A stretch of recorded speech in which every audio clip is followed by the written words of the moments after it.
बेटा हम आप 8वीं क्लास का अध्याय पहला जो अभ्यास 1.2 शुरू करने जा रहे हैं। बहुत ही सौखा अभ्यास है, ध्यान नाल देखना है। पहला सवाल है, हेठ लिखिया संख्यावां नूं संख्या रेखा ते अंकित करो। बेटा संख्या रेखा सारिਆਂ ਨੂੰ पता है। संख्या रेखा ਦੇ ਵਿੱਚ ਅਸੀਂ स्केल तो एक सीधी लाइन खिंचनी होंदी है।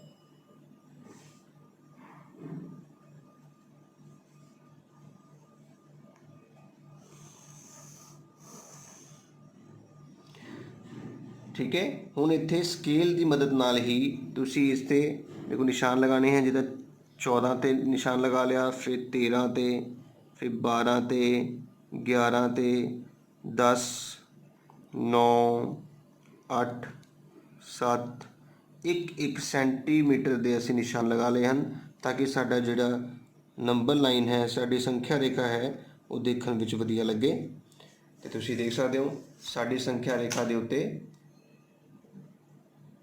बराबर भागां दे विच वंडी जा चुकी है। हुण तुसीं ये देखना है कि तुहाडा जिहड़ा सवाल है वो प्लस विच है या माइनस विच है। जे प्लस विच है तो तुसीं खब्बे हत्थ शुरू करना है, 0 0 तो शुरू करना है। तो तुहाडा हर की है बेटा 4, 0/4। उस तो बाद की आएगा बेटा दसो? हाँ 1/4 बिल्कुल ठीक। फिर 2/4 बिल्कुल ठीक। 3/4, 4/4, हाँ जी 5/4, 6/4, 7/4 बिल्कुल सही बेटा। देखो तुसीं हुण 7/4 तक पहुँच चुके हो, जिहड़ा कि तुसीं लभना सीगा, ते यही तुहाडा संख्या रेखा ते आंसर होएगा। बहुत ही सौखा तरीका है। तुसीं रस्ते में जो रकमां सेम हो जांदियां हैं तो उसनूं कट के 1 के बराबर कह सकते हो।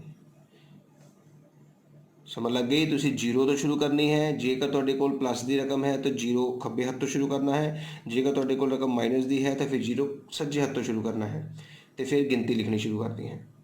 उम्मीद है समझ आया होगा। 0/4 तो बाद बस गिनती लिखनी है ਜਦੋਂ तक तुसी अपने आंसर तक नहीं पहुँचते। जिद्दां तुसी हुण सैकेंड भाग देखियो तुहानूं बिल्कुल वधिया तरीके नाल समझ लग जाएगी। साडे कोल हुण अखर माइनस विच है तो असीं संख्या रेखा बनाउण लगे हैं, ध्यान नाल देखना है। तो देख सकते हो असीं संख्या रेखा बना ली है, उसनूं बराबर हिस्सों में भी वंडिया गया जा चुका है। पर साढ़े को जिहड़ा सवाल है वो माइनस विच है बेटा। तो मैं तुहानूं दस्सिया जे माइनस विच है तो असीं 0 सज्जे हत्थ तो शुरू करांगे।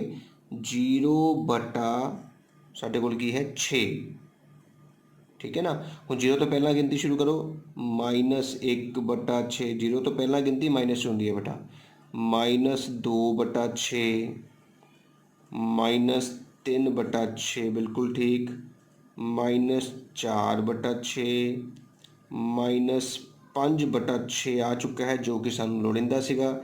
ये असी संख्या रेखा ते उसनूं निरूपित कर दिता है। तो बहुत ही सौखे तरीके नाल कोई भी सवाल आ जाए असी उसनूं इस तरीके नाल संख्या रेखा ते लिख सकते हैं बेटा। लग गई समझ? हुण आपां इसे सवाल इसे अध्याय का इसे अभ्यास का दूजा सवाल करन जा रहे हैं। वो भी सेम इसी तरीके नाल ही होएगा।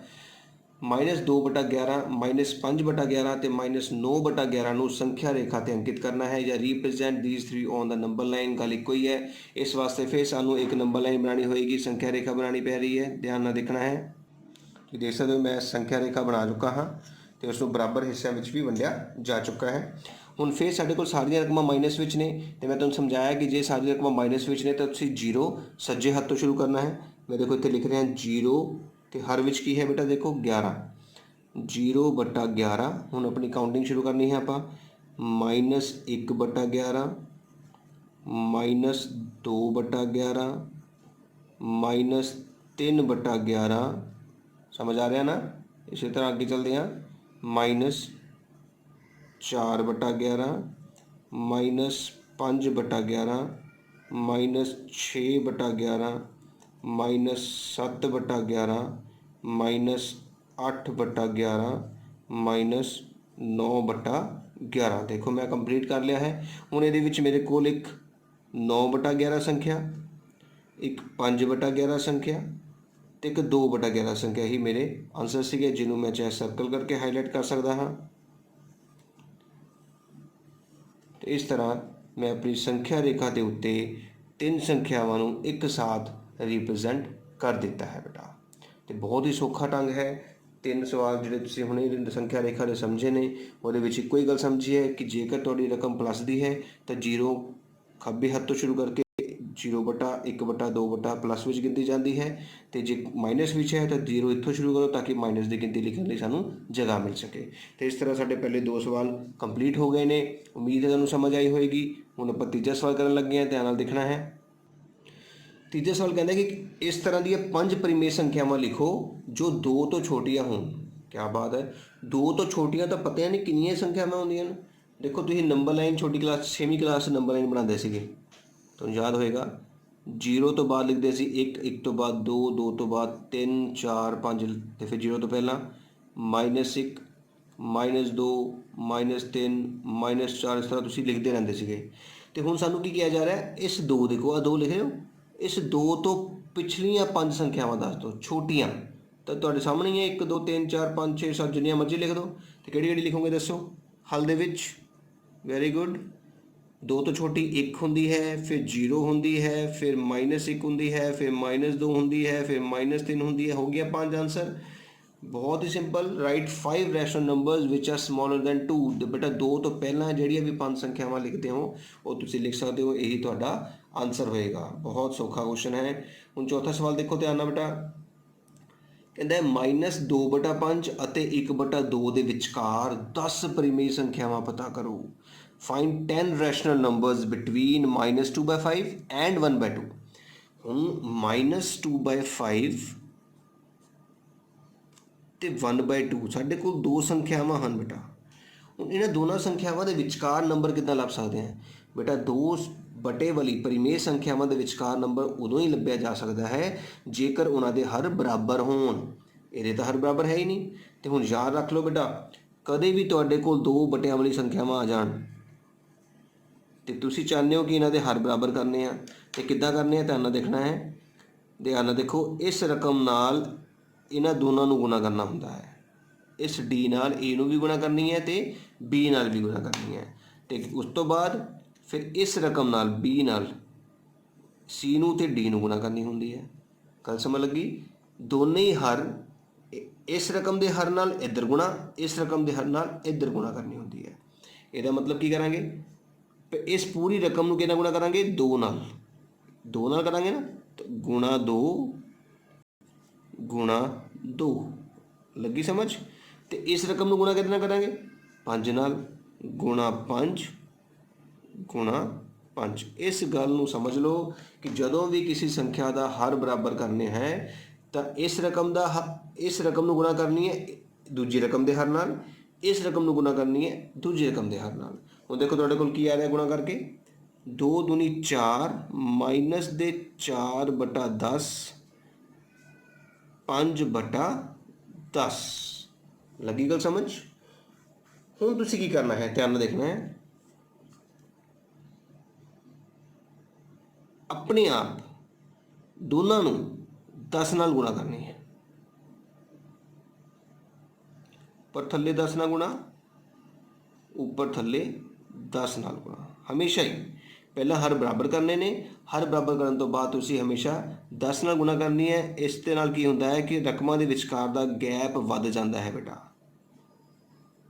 ਦੇਖੋ ਧਿਆਨ ਨਾਲ, ਹੁਣ ਤੁਹਾਡੇ ਕੋਲ 40/100 ਮਾਈਨਸ ਦਾ ਹੈ, 50/100 ਪਲੱਸ ਦਾ ਹੈ। ਅਤੇ ਤੁਸੀਂ ਇਹਦੇ ਵਿਚਕਾਰ ਕੀ ਲਿਖਣੀ ਹੈ, ਸਿਰਫ 10 ਸੰਖਿਆਵਾਂ ਲਿਖਣੀਆਂ ਹਨ ਅਤੇ ਬਹੁਤ ਹੀ ਸੌਖੇ ਤਰੀਕੇ ਨਾਲ ਲਿਖੀਆਂ ਜਾ ਸਕਦੀਆਂ। ਧਿਆਨ ਨਾਲ ਦੇਖਣਾ ਹੈ।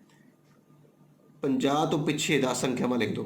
ਦੱਸੋ 50/100, ਉਸ ਤੋਂ ਪਹਿਲਾਂ ਕੀ ਆਉਂਦਾ ਹੈ 49/100,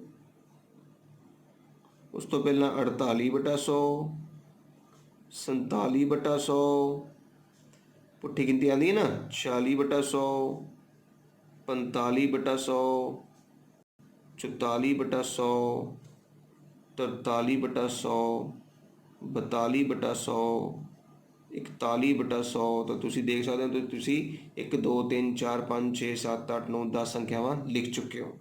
ਤੁਸੀਂ ਕੁਛ ਵੀ ਲਿਖ ਸਕਦੇ ਹੋ, ਜ਼ਰੂਰੀ ਨਹੀਂ ਇਹੀ ਆਨਸਰ ਲਿਖਣਾ ਹੈ, ਕੁਛ ਵੀ। ਤੁਸੀਂ ਤੁਹਾਨੂੰ ਪਤਾ 50 ਅਤੇ -40 ਤੋਂ 50 ਦੇ ਵਿਚਕਾਰ ਤਾਂ ਬੇਟਾ ਬਹੁਤ ਕੁਛ ਹੈ। ਤੁਸੀਂ ਦੇਖ ਸਕਦੇ ਹੋ ਇੱਕ ਨੰਬਰ ਲਾਈਨ ਦੇ ਵਿੱਚ ਇੱਥੇ -40 ਹੈ, ਇੱਥੇ ਪਲੱਸ ਦਾ 50 ਹੈ, ਵਿਚਕਾਰ ਕਿਤੇ ਜ਼ੀਰੋ ਵੀ ਤਾਂ ਹੋਏਗਾ ਨਾ। ਤੇ ਫਿਰ ਹੁਣ ਤੁਸੀਂ ਜ਼ੀਰੋ ਤੋਂ ਬਾਅਦ ਸ਼ੁਰੂ ਕਰ ਲਓ। 1/100, 2/100, 3/100, 4/100, 5/100, 6/100, 7/100, 8/100, 9/100, 10/100, ਇਹ ਵੀ ਸਹੀ ਆਂਸਰ ਹੈ। ਮਤਲਬ ਹਰ ਬੱਚੇ ਦਾ ਆਂਸਰ ਵੱਖਰਾ ਹੋ ਸਕਦਾ ਹੈ। ਤੁਸੀਂ ਸਿਰਫ ਪਹਿਲਾ ਕੰਮ ਕੀ ਕਰਨਾ ਹੈ, ਤੁਸੀਂ ਆਪਣੇ ਹਰਾਂ ਨੂੰ ਬਰਾਬਰ ਕਰਨਾ ਹੈ। ਹਰ ਬਰਾਬਰ ਕਰਨ ਲਈ ਧਿਆਨ ਨਾਲ ਰੱਖਣਾ ਹੈ ਕਿ ਇਸ ਰਕਮ ਨੂੰ ਗੁਣਾ ਕਿਹਦੇ ਨਾਲ ਕਰਨੀ ਹੈ, ਸਾਹਮਣੇ ਵਾਲੀ ਰਕਮ ਦੇ ਹਰ ਨਾਲ। ਤੇ ਇਸ ਰਕਮ ਨੂੰ ਗੁਣਾ ਕਿਹਦੇ ਨਾਲ ਕਰਨੀ ਹੈ, ਇਹਦੇ ਸਾਹਮਣੇ ਵਾਲੀ ਰਕਮ ਦੇ ਹਰ ਨਾਲ ਹੀ ਗੁਣਾ ਕਰਨੀ ਹੈ। ਗੁਣਾ ਕਰਨ ਤੋਂ ਬਾਅਦ ਤੁਸੀਂ 10 ਨਾਲ ਗੁਣਾ ਕਰਨੀ ਹੈ, ਉੱਪਰ ਵੀ ਮਤਲਬ ਜ਼ੀਰੋ ਲਾ ਦੇਣਾ, ਉੱਪਰ ਵੀ ਜ਼ੀਰੋ ਥੱਲੇ ਵੀ ਜ਼ੀਰੋ। ਦੇਖੋ ਉੱਪਰ ਵੀ ਇੱਕ ਜ਼ੀਰੋ ਲਾਤਾ, ਥੱਲੇ ਵੀ ਜ਼ੀਰੋ ਲਾਤਾ। ਫਿਰ ਉਹਨਾਂ ਦੇ ਵਿਚਕਾਰ ਬਹੁਤ ਜ਼ਿਆਦਾ ਗੈਪ ਆ ਚੁੱਕਾ ਹੋਏਗਾ, ਤੁਸੀਂ ਕੋਈ ਵੀ 10 ਸੰਖਿਆਵਾਂ ਲਿਖ ਸਕਦੇ ਹੋ। ਉਮੀਦ ਹੈ ਸਮਝ ਆਇਆ ਹੋਏਗਾ। ਅਗਲੇ ਭਾਗ ਦੇ ਵਿੱਚ ਵਧੀਆ ਤਰੀਕੇ ਨਾਲ ਸਮਝ ਆ ਜਾਏਗਾ। ਹੋਰ ਹੁਣ ਬੇਟਾ ਅਗਲਾ ਸਵਾਲ ਤੇਰਾ ਦੇਖੋ, 2/3 ਅਤੇ 4/5 ਦੇ ਵਿਚਕਾਰ 5 ਪਰਿਮੇਯ ਸੰਖਿਆਵਾਂ ਪਤਾ ਕਰੋ। Find the 5 rational numbers between 2/3 and 4/5। ਫਿਰ ਸੇਮ ਸਵਾਲ ਸਾਡੇ ਕੋਲ ਹੈ 2/3 ਤੇ 4/5। ਹੁਣ ਮੈਂ ਤੁਹਾਨੂੰ ਕੀ ਸਮਝਾਇਆ, ਸਭ ਤੋਂ ਪਹਿਲਾਂ ਸਾਡਾ ਕੰਮ ਹੁੰਦਾ ਹਰ ਨੂੰ ਬਰਾਬਰ ਕਰਨਾ, ਤੇ ਇਸ ਰਕਮ ਨੂੰ ਕਿਹਦੇ ਨਾਲ ਗੁਣਾ ਕਰਨੀ ਹੈ, ਸਾਹਮਣੇ ਵਾਲੇ ਦੇ ਹਰ ਨਾਲ, ਮਤਲਬ 5 ਨਾਲ। ਤੇ ਇਹਨੂੰ ਵੀ 5 ਨਾਲ ਗੁਣਾ, ਇਹਨੂੰ ਵੀ 5 ਨਾਲ ਗੁਣਾ। ਤੇ ਇਸ ਰਕਮ ਨੂੰ ਕਿਹਦੇ ਨਾਲ ਗੁਣਾ ਕਰਨੀ ਹੈ, ਇਹਦੇ ਸਾਹਮਣੇ ਵਾਲੀ ਰਕਮ ਦੇ ਹਰ ਨਾਲ, ਮਤਲਬ 3 ਨਾਲ। ਉੱਪਰ ਵੀ 3 ਨਾਲ ਗੁਣਾ, ਨੀਚੇ ਵੀ 3 ਨਾਲ ਗੁਣਾ ਕਰਨੀ ਹੈ। ਤੇ ਗੁਣਾ ਕਰਕੇ ਹੁਣ ਸਾਨੂੰ ਕੀ ਮਿਲ ਰਿਹਾ ਤੁਹਾਨੂੰ ਦੇਖਣਾ ਹੈ। 5 ਦੂਣੀ 10 ਤੇ 5 ਤੀਏ 15, 4 ਤੀਏ 12 ਤੇ 5 ਤੀਏ 15 ਹੋ ਗਏ ਹਰ ਬਰਾਬਰ। ਜਿੱਦਾਂ ਹੀ ਹਰ ਬਰਾਬਰ ਹੋਏ ਅਸੀਂ ਕੀ ਕਰਨਾ ਹੁੰਦਾ, 10 ਨਾਲ ਗੁਣਾ ਕਰਨੀ ਹੁੰਦੀ ਹੈ, ਦੱਸਿਆ ਨਾ। ਤੇ ਹੁਣ ਗੁਣਾ 10 ਉੱਪਰ ਵੀ, ਗੁਣਾ 10 ਥੱਲੇ ਵੀ, ਗੁਣਾ 10 ਗੁਣਾ 10। ਇਸ ਨਾਲ ਸਾਡੇ ਕੋਲ ਉੱਪਰ ਬਣ ਗਿਆ 100, ਥੱਲੇ 150, ਉੱਪਰ ਆ ਗਿਆ 120 ਤੇ ਥੱਲੇ 150। ਹੁਣ 100 ਤੋਂ ਸ਼ੁਰੂ ਕਰਨੀ ਗਿਣਤੀ, 120 ਤੱਕ ਜਾਣਾ ਹੈ, ਤੇ ਅਸੀਂ ਰੱਖਣੇ ਸਿਰਫ 5 ਅੱਖਰ ਹੈ। ਤਾਂ ਦੱਸੋ ਸਭ ਤੋਂ ਪਹਿਲਾਂ ਕੀ ਲਿਖਾਂਗੇ, 101/150, 102/150, 103/150, 104/150, 105/150। ਇਹ ਤੁਹਾਡੇ 5 ਅੱਖਰ ਹੋ ਗਏ ਜਿਹੜੇ ਕਿ 100 ਤੇ 120 ਦੇ ਵਿਚਕਾਰ ਹਨ। ਲੱਗੀ ਸਮਝ। ਹੁਣ ਅਗਲੇ ਭਾਗ ਵਿੱਚ ਸਾਡੇ ਕੋਲ ਰਕਮਾਂ ਹੈਗੀਆਂ ਬੇਟਾ -3/2 ਤੇ 5/3। ਤੇ ਫਿਰ ਉਸੇ ਤਰੀਕੇ ਨਾਲ ਅਸੀਂ ਕਰਨ ਲੱਗੇ ਹਾਂ, ਧਿਆਨ ਨਾਲ ਦੇਖਣਾ ਹੈ। ਅਸੀਂ ਹੁਣ ਕੀ ਕਰਾਂਗੇ, ਦੇਖੋ ਇਸ ਰਕਮ ਨੂੰ ਗੁਣਾ ਕਰਨੀ ਹੈ ਸਾਹਮਣੇ ਵਾਲੇ ਦੇ ਹਰ ਨਾਲ, ਮਤਲਬ 3 ਨਾਲ। ਉੱਪਰ ਵੀ 3 ਨਾਲ ਗੁਣਾ, ਨੀਚੇ ਵੀ 3 ਨਾਲ। ਤੇ 5/3 ਨੂੰ ਗੁਣਾ ਕਰਨੀ ਹੈ 2 ਨਾਲ, ਬਿਲਕੁਲ ਠੀਕ। ਤੇ ਹੁਣ ਗੁਣਾ ਕਰਕੇ ਸਾਨੂੰ ਕੀ ਮਿਲੇਗਾ, ਧਿਆਨ ਨਾਲ ਦੇਖਣਾ ਹੈ। -9, 3 ਦੂਣੀ 6, 5 ਦੂਣੀ 10, 3 ਦੂਣੀ 6। ਹੁਣ ਦੇਖੋ ਧਿਆਨ ਨਾਲ, -9 ਤੇ 10 ਦੇ ਵਿਚਕਾਰ ਵੈਸੇ ਤਾਂ ਬਹੁਤ ਗਿਣਤੀ ਹੈ, ਪਰ ਤੁਸੀਂ ਯਾਦ ਕੀਤਾ ਹੋਇਆ ਕਿ ਤੁਸੀਂ 10 ਨਾਲ ਗੁਣਾ ਕਰਨੀ ਹੈ, ਤਾਂ ਤੁਸੀਂ ਭੁੱਲਣਾ ਨਹੀਂ ਹੈ। ਤੁਸੀਂ ਹਰ ਸਵਾਲ ਦੇ ਵਿੱਚ ਹੀ ਕਰੀ ਜਾਓ, ਕੋਈ ਫਰਕ ਨਹੀਂ ਪੈਂਦਾ। ਇਹ ਆ ਗਿਆ -90/60, 100/60। ਜਦੋਂ ਵੀ ਮਾਈਨਸ ਤੋਂ ਪਲੱਸ ਦੀ ਗਿਣਤੀ ਹੁੰਦੀ ਹੈ ਤਾਂ ਫਿਰ ਤੁਸੀਂ ਪੁੱਠੀ ਗਿਣਤੀ ਲਿਖ ਸਕਦੇ ਹੋ, ਜਾਂ ਫਿਰ ਤੁਹਾਨੂੰ ਪਤਾ ਹੈ ਕਿ ਮਾਈਨਸ ਤੇ ਪਲੱਸ ਦੇ ਵਿਚਕਾਰ 0 ਆਉਂਦਾ ਹੈ, ਤੇ ਤੁਸੀਂ 1/60, 2/60 ਤੋਂ ਵੀ ਸ਼ੁਰੂ ਕਰ ਸਕਦੇ ਹੋ। ਤੁਸੀਂ 1/60, 2/60, 3/60, 4/60, 5/60 ਵੀ ਲਿਖ ਸਕਦੇ ਹੋ। ਜਾਂ ਤੁਸੀਂ ਇਹਦੀ ਪੁੱਠੀ ਗਿਣਤੀ 100 ਤੋਂ ਪਹਿਲਾਂ 99/60, 98/60, 97/60, 96/60, 95/60, ਕੋਈ ਵੀ ਆਂਸਰ, ਇਹ ਵੀ ਤੁਹਾਡਾ ਆਂਸਰ ਸਹੀ ਮੰਨਿਆ ਜਾਏਗਾ, ਇਹ ਆਂਸਰ ਵੀ ਸਹੀ ਮੰਨਿਆ ਜਾਏਗਾ। ਤਾਂ ਇਸ ਤੋਂ ਇਲਾਵਾ ਹੋਰ ਵੀ ਬਹੁਤ ਸਾਰੇ ਆਂਸਰ ਹੋ ਸਕਦੇ ਨੇ। ਤੁਸੀਂ 5 ਸੰਖਿਆਵਾਂ ਲਿਖਣੀਆਂ ਜਿਹੜੀ ਕਿ -90 ਤੇ 100 ਦੇ ਵਿਚਕਾਰ ਆਉਣਗੀਆਂ। ਇਸੇ ਤਰ੍ਹਾਂ ਹੀ ਬੇਟਾ ਇਹਦਾ ਤੀਜਾ ਭਾਗ ਧਿਆਨ ਨਾਲ ਦੇਖਣਾ ਹੈ। ਹੁਣ ਹੈ 1/4 ਤੇ 1/2 ਦੇ ਵਿਚਕਾਰ। ਹੁਣ ਸਾਡੇ ਕੋਲ ਰਕਮ ਹੈ 1/4 ਤੇ 1/2। ਇਹ ਤੁਹਾਨੂੰ ਪਤਾ ਹੈ ਕਿ 1/2 ਨੂੰ 1/4 ਨੂੰ ਗੁਣਾ ਕਿਹਦੇ ਨਾਲ ਕਰਾਂਗੇ, ਹਰ ਨਾਲ, 2 ਨਾਲ। ਤੇ ਅਸੀਂ 1/4 ਨੂੰ 2 ਨਾਲ ਗੁਣਾ ਕਰਾਂਗੇ, ਉੱਪਰ ਵੀ 2 ਨਾਲ ਗੁਣਾ ਬੇਟਾ, ਥੱਲੇ ਵੀ 2 ਨਾਲ ਗੁਣਾ। ਤੇ 1/2 ਨੂੰ ਗੁਣਾ ਕਰਨ ਲਈ ਕੌਣ ਹੈ, 4। ਉੱਪਰ 4 ਨਾਲ ਗੁਣਾ, ਥੱਲੇ ਵੀ 4 ਨਾਲ ਗੁਣਾ। ਹੁਣ ਗੁਣਾ ਕਰਨ ਤੋਂ ਬਾਅਦ ਸਾਨੂੰ ਕੀ ਮਿਲ ਰਿਹਾ ਹੈ, ਧਿਆਨ ਨਾਲ ਦੇਖਣਾ ਹੈ। 2 ਏਕਮ 2, 4 ਦੂਣੀ 8, 4 ਏਕਮ 4, 4 ਦੂਣੀ 8। ਫਿਰ ਉਹੀ ਤਰੀਕਾ, 10 ਨਾਲ ਉੱਪਰ ਵੀ ਗੁਣਾ, 10 ਨਾਲ ਥੱਲੇ ਵੀ ਗੁਣਾ, इस गल का ध्यान रखना है। आंसर आ गया 20/80 40/80। हुण 20 तो 40 के विचकार शुरू कर दो। 20 तो बाद आंदा बेटा 21/80, फिर 22/80, 23/80, 24/80 ਤੇ 25/80 ਤੁਹਾਡੀ 5 ਸੰਖਿਆਵਾਂ ਹੋ ਚੁੱਕੀਆਂ ਹਨ ਜਿਹੜੀ ਕਿ ਤੁਸੀਂ ਪਤਾ ਕਰਨੀ ਸੀਗੀ। ਉਮੀਦ ਹੈ ਤੁਹਾਨੂੰ ਵਧੀਆ ਤਰੀਕੇ ਨਾਲ ਸਮਝ ਆ ਰਿਹਾ ਹੈ। ਹੁਣ ਅਗਲਾ ਕੁਐਸਚਨ ਦੇਖਿਓ ਧਿਆਨ ਨਾਲ। ਕਹਿੰਦਾ -2 ਨਾਲੋਂ ਵੱਡੀਆਂ 5 ਪਰਿਮੇय ਸੰਖਿਆਵਾਂ ਪਤਾ ਕਰੋ। ਹੁਣੇ ਥੋੜੀ ਦੇਰ ਪਹਿਲੇ ਆਪਾਂ -2 ਤੋਂ ਛੋਟੀਆਂ ਪਤਾ ਕੀਤੀਆਂ ਸੀਗੀਆਂ, 2 ਤੋਂ ਛੋਟੀਆਂ। ਹੁਣ -2 ਤੋਂ ਵੱਡੀਆਂ ਮੰਗ ਰਿਹਾ ਹੈ। Right 5 rational numbers greater then -2। ਤਾਂ ਫਿਰ ਅਸੀਂ ਉਹੀ 6ਵੀਂ 7ਵੀਂ ਕਲਾਸ ਦੀ ਗੱਲ ਕਰਦੇ ਹਾਂ। ਅਸੀਂ ਇੱਥੇ 0 ਲਿਖਦੇ ਹਾਂ, फिर 1, फिर 2, फिर 3, फिर 4, फिर 5, फिर चलती रहती है। इतने -1 -2 -3 लिखते हैं ना। हूँ -2 तो आ रहा। हूँ दसो -2 तो छोटी या वड्डी की ले रहा है? वड्डी कह रहा है। तो -2 तो बाद कोई भी 5 संख्या लिख दो, तुहाडे सामने पईयां ने। किहड़ी लिखोगे? -1 0 1 2 3 ये तुहाडा आंसर होएगा। तुसी जरूरी नहीं -1 लिखना ही लिखना, सीधा ही 1 2 3 4 5 भी लिख दोगे तो भी तुहाडा आंसर सही होएगा। ये तुहाडे इस सवाल का बेटा आंसर है। हुण इस अभ्यास का बेटा अखीरला सवाल ध्यान नाल देखना है। 3/5 ते 3/4, 3/5 है साडे कोल ते 3/4 है। इस दे विच असीं 10 संख्यावां लभणीआं हन। तरीका फिर वही है। 3/5 नूं गुणा करन लई कौन है? 4। उपर भी 4 नाल गुणा, नीचे भी 4 नाल गुणा। तो 3/4 नूं गुणा कितना करांगे? 5 नाल। उपर भी 5 नाल गुणा, नीचे भी 5 नाल गुणा। हुण गुणा करन तो बाद सानूं की मिल रहा है? 4 तीए 12, 5 चौका 20, 5 तीए 15, 5 चौका 20। तो हुण देखो कितना गुणा करते सी आपां? वैरी गुड, 10 नाल। उपर थल्ले 10 नाल गुणा करनी है। तो सानूं की मिल गया है?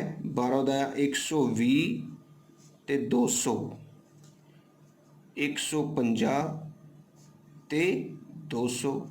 हुण 120 तो बाद दसो 121/200, फिर 122/200। इस तरह तुसी 123/200 10 संख्यावां पूरीਆਂ करनियां। तो इस तरह साडियां 10 संख्यावां कंप्लीट हो गई हैं।